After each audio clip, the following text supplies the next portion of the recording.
Anyone who submitted a petition accurately that's a valid voter is totally within their rights to do it. They're not investigating that. What they're investigating is fraudulent petitions.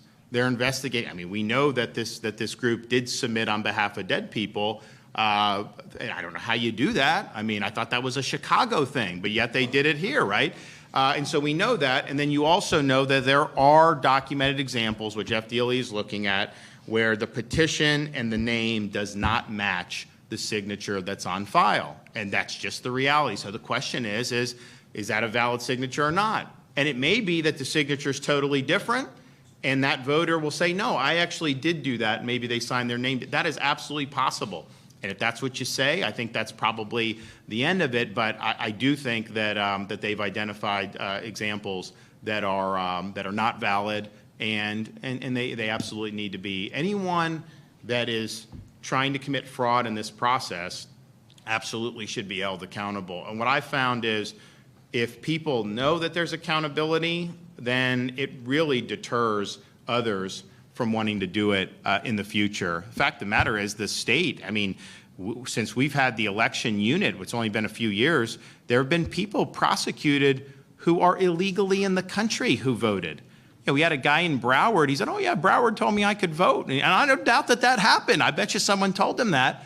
So then he goes and he votes, and then he admits he's not a U.S. citizen and not even in the country legally.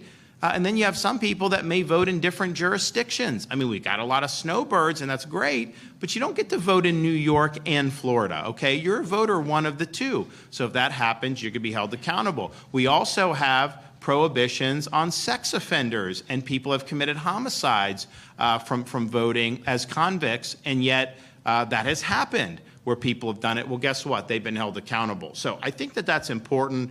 Here, we know what the laws are. Let's just all abide by them, and then let's hold people accountable who didn't do it. And that's true whether it's actually voting. And some of these elections have been very close for local offices. I mean, you're talking about sometimes a primary can be decided by like 50 or 100 votes. That's happened in South Florida recently. So having people that aren't eligible to vote do it. And oh, by the way, our state constitution says you have to be a U.S. citizen to vote in any Florida election.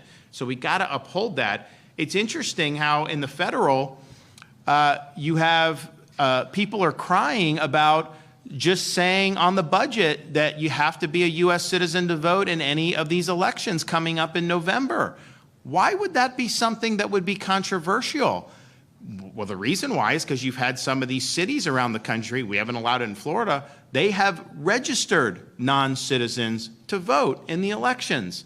And I'm just thinking to myself, if you as an American showed up to like France and said you wanted to vote, I don't think they would let you. If you showed up to Japan and said you just wanted to vote, I don't think that they would let you. I think they would say, no, it's for Japanese citizens or for French citizens. And so why would we be doing this as a country where some of these municipalities are doing it? And what they'll say is, well, it's only for local elections, you know, that they control. It's not for the federal. But how are you going to police that? Once you've said they can vote, they're going to go in, they can get a ballot and then do.